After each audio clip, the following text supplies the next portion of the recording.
History का एक one of the most important topic पढ़ेंगे रेनेसां। रेनेसां जो है वो इटली के रोम से स्टार्ट हुआ था, ठीक है, जो कि यूरोप में है।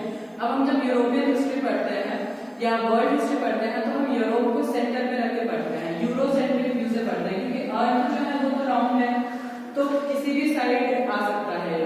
लेकिन क्योंकि यूरोप ने पहले कॉलोनाइज किया था पूरी दुनिया को और हम वर्ल्ड हिस्ट्री पढ़ रहे हैं और यूरोपियंस ने पहले लिखा था, इसीलिए हम यूरोसेंट्रिक व्यू से पढ़ते हैं।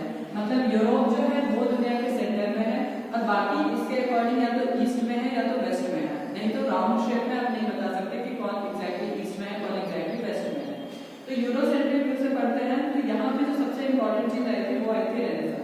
पहले रोम में या इटली में कहें, यहाँ पे रोम में रोमन एम्पायर था। फिर बीच का जो टाइम पीरियड है ये फ्यूडलिज्म का टाइम था। फ्यूडलिज्म का मतलब होता है सामंतवाद, जिसके डिटेल्स हम आगे पढ़ेंगे। ये जो टाइम पीरियड था इसको ये कहते हैं कि इनका डार्क एज था। एंड देन कुछ कॉजेस के वजह से यहाँ पे मॉडर्न टाइम पीरियड स्टार्ट हो गया। मॉडर्न टाइम जो है 1500 टू 2000 माना जाता है।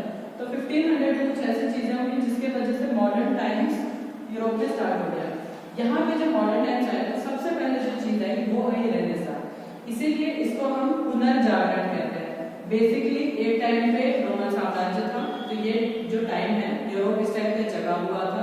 बीच में उसका स्लीपिंग टाइम आ गया, एक तरीके से वो सो गया क्योंकि वो डार्क एज में चला गया था। एंड देन जब इन्हें फाइनली रियलाइज हुआ कि हमें उस चीज को रिवाइव करना है तो वो वापस से जग गए, वापस जागृत हो गए और उन्होंने डेवलपमेंट किया। इसीलिए इसको पुनर्जागरण कहते हैं, जागरण का नहीं कहते हैं। वो जागरण था, ये डार्क एज था और फिर से ये पुनर्जागरण का यूरोप में आ गया।